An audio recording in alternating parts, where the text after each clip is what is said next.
Day 2 on the dirty. So, are you thinking, what do you mean by the dirty?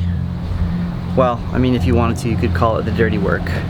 You could call it the work that you do so that no one notices. The work you do in advance so that no one notices later. Maybe that's better. This is background operations. This is, you know, sometimes it's vacuuming at home before a guest arrives, but for us, this is gonna be part of our business. This space is gonna be used for our business, so it needs to be set up much better than before, much more efficiently. So it's gratifying. I don't usually like people seeing me when I'm working like this.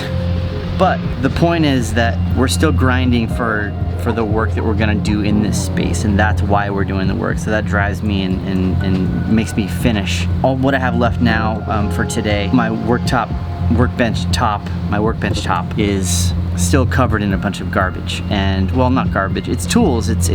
Yeah. So maybe you're asking, hey Shawn, why is your place such a mess? Are you a total pig? I don't think so, no.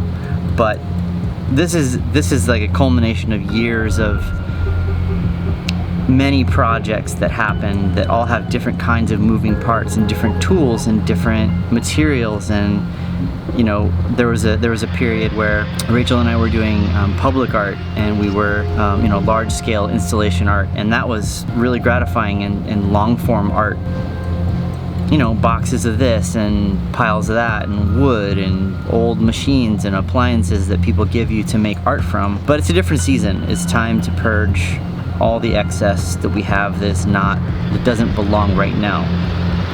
My next step is to clean my bench top. Before I show you that, let's go see what Rachel's doing. Hey. Hey, how's it going? What are you up to? I am working on a blog post. Blog. Yep, we hadn't put anything out. We did a photo shoot, a cocktail photo shoot. Lights. We did a cocktail photo shoot about, was it like 2 weeks ago? Yeah. And we've been so busy getting this other stuff together, getting ready to launch the Indiegogo that... What is this? That is a photo of the Black Manhattan, which is one of...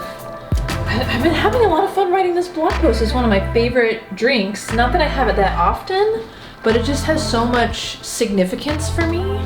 The first time I ever had a Black Manhattan, Shawn Michael, you made one for me. It was right after you had built the home bar, and we'll show you that soon. Okay. I think we were just getting ready to launch our very first crowdfunding campaign for our very first barware product.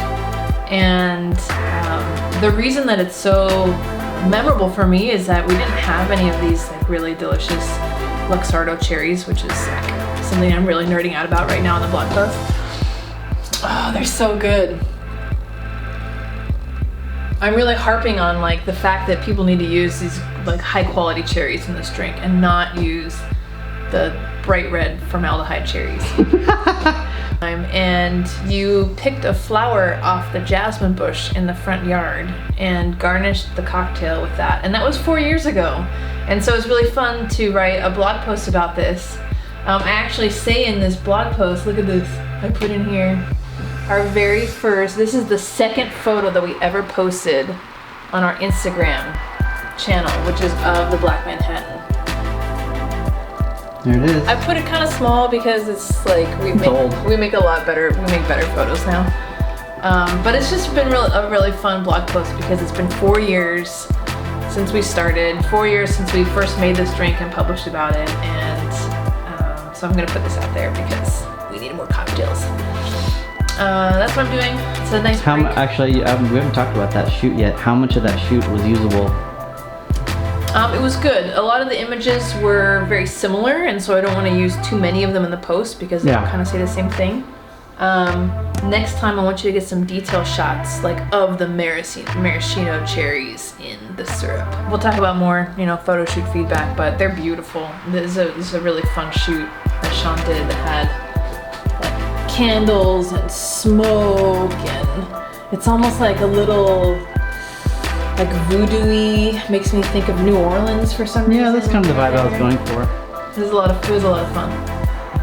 So taking a break, and then after I post this, I gotta get back on the getting the word out about the Indiegogo. I'm still slogging through this list right here. I checked out a lot more checklists and check boxes. That's a lot. I know. I still have a lot to do. How's it coming? You're killing it. Bam.